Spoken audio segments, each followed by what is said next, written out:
Hello, this is the video to section 2.6 of the notes. In this video, we'll be discussing the shapes of the graphs and their distributions. Notice the three graphs below in example 21. Letter C is what we refer to as symmetrical, as if a mirror were placed in the center of the graph, and the graph is pretty much the same on both sides of that mirror. So our first answer here is symmetrical. Then we have positive skew or negative skew. Positive skew can also mean skewed right, and negative skewed can mean skewed left. So if we look at the graphs in example 21 again, notice how a cluster of the data seems to be more toward the right, and a tail goes off to the left.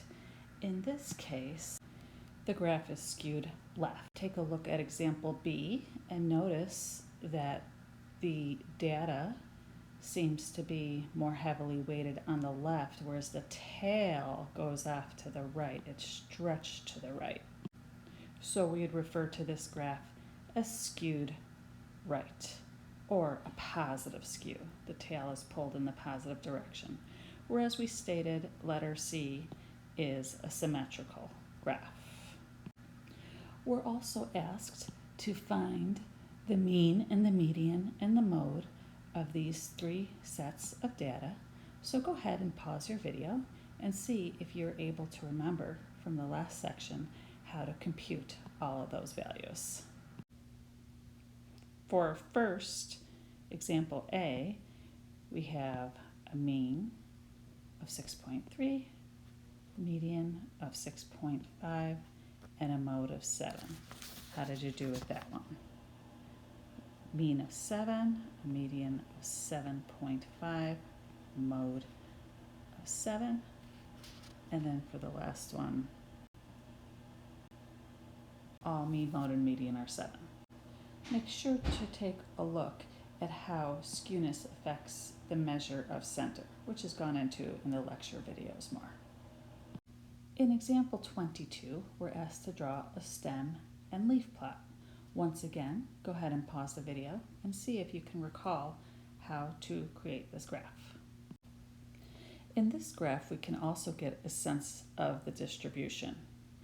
It does look symmetrical, with the most amount of data being clustered toward the centers. When we're asked to compute our mean, median, and mode, we'll find these answers. And notice in this case, we have two modes. This is bimodal. And our mean and median and our two modes here might indicate that the graph, there's a tiny bit of skewness to the right because this is bimodal. Let's take a look at example 23. We're asked to draw a dot plot of the following data.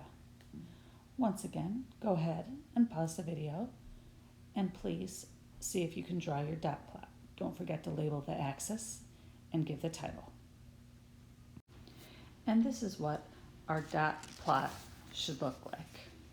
Go ahead and find the mean, median, and mode. You're welcome to use your calculator here. And we should get the following numbers. And notice we can tell by looking at the graph here that most of the data falls to the left with a tail going off to the right. So this means that this data is skewed right. Notice as well that the mean is larger than the median, which is larger than the mode, which is characteristic of a graph that's skewed to the right. That's the end of the video for section 2.6.